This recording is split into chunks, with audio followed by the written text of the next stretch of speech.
ఆదికాండము 40వ అధ్యాయము మొదటి నుంచి చివరి వరకు. అటు పిమ్మట ఐగుప్తు రాజు యొక్క పానదాయకుడును భక్ష్యకారుడును తమ ప్రభువైన ఐగుప్తు రాజుడల తప్పు చేసిరి గనుక ఫరో పానదాయకుల అధిపతియు భక్ష్యకారుల అధిపతియునైన తన ఇద్దరు ఉద్యోగస్తుల మీద కోపపడి వారిని చెరసాలలో నుంచుటకై రాజ సంరక్షక సేనాధిపతికి అప్పగించెను. అది యోసేపు బంధింపబడిన స్థలము. ఆ సేనాధిపతి వారిని యోసేపు వశము చేయగా అతడు వారికి ఉపచారము చేసెను. వారు కొన్ని దినములు కావలిలో నుండిన తరువాత వారిద్దరూ అనగా చెరసాలలో బంధింపబడిన ఐగుప్తు రాజు యొక్క పానదాయకుడును భక్ష్యకారుడును ఒక్కటే రాత్రియందు కలలు కనిరి. ఒక్కొక్కడు వేరువేరు భావములు గల కలలు కనెను. తెల్లవారినప్పుడు యోసేపు వారి యొద్దకు వచ్చి వారిని చూడగా వారు చింతాక్రాంతులై ఉండిరి. అతడు ఎందుచేత నేడు మీ ముఖములు చిన్నబోయి ఉన్నవని తన యజమానుని ఇంట తనతో కావలి అందున్న ఫరో ఉద్యోగస్తులను అడిగెను. అందుకు వారు, మేము కలలు కంటిమి, వాటి భావము చెప్పగలవారెవరునూ లేరని అతనితో ననగా, యోసేపు వారిని చూచి, భావములు చెప్పుట దేవుని ఆధీనమే గదా, మీరు దయచేసి ఆ కలలు నాకు వివరించి చెప్పుడనెను. అప్పుడు పానదాయకుల అధిపతి యోసేపును చూచి, నా కలలో ఒక ద్రాక్షవల్లి నా ఎదుట ఉండెను. ఆ ద్రాక్షవల్లికి 3 తీగలుండెను. అది చిగురించినట్టు ఉండెను. దాని పువ్వులు వికసించెను. దాని గెలలు పండి ద్రాక్ష ఫలములాయెను. మరియు ఫరో గిన్నె నా చేతిలో ఉండెను.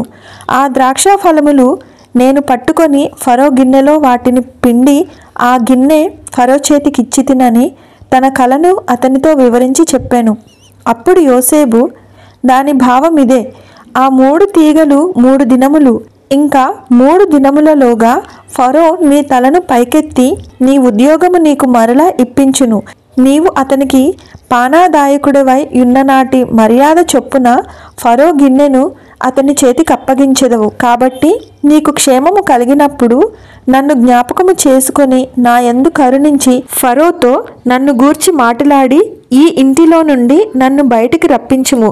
ఏలయనగా నేను హెబ్రీయుల దేశము నుండి దొంగిలింపబడితిని, అది నిశ్చయము. మరియు ఈ చెరసాలలో నన్ను వేయుటకు ఇక్కడ సహా నేనేమీయూ చేయలేదని అతనితో చెప్పాను. అతడు తెలిపిన భావము మంచిదని భక్ష్యకారుల అధిపతి చూచి అతనితో నిట్లనెను, నేనును కలకంటిని. ఇదిగో తెల్లని పిండి వంటలు గల 3 గంపలు నా తల మీద ఉండెను. మీద గంపలో ఫరో నిమిత్తము సమస్త విధములైన పిండి వంటలు ఉండెను. పక్షులు నా తల మీదనున్న ఆ గంపలో నుండి వాటిని తీసుకొని తినుచుండెను. అందుకు యోసేపు, దాని భావం ఇదే, ఆ 3 గంపలు 3 దినములు, ఇంకా 3 దినములలోగా ఫరో నీ మీద నుండి నీ తలను పైకెత్తి మ్రాను మీద నిన్ను వ్రేలాడదీయించును. అప్పుడు పక్షులు నీ మీద నుండి నీ మాంసమును తినివేయునని ఉత్తరమిచ్చెను.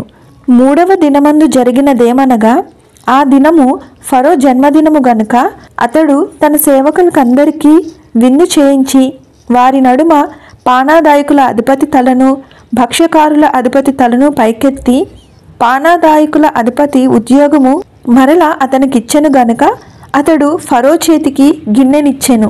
మరియు యోసేపు వారికి తెలిపిన భావము చొప్పున భక్ష్యకారుల అధిపతిని వ్రేలాడదీయించెను.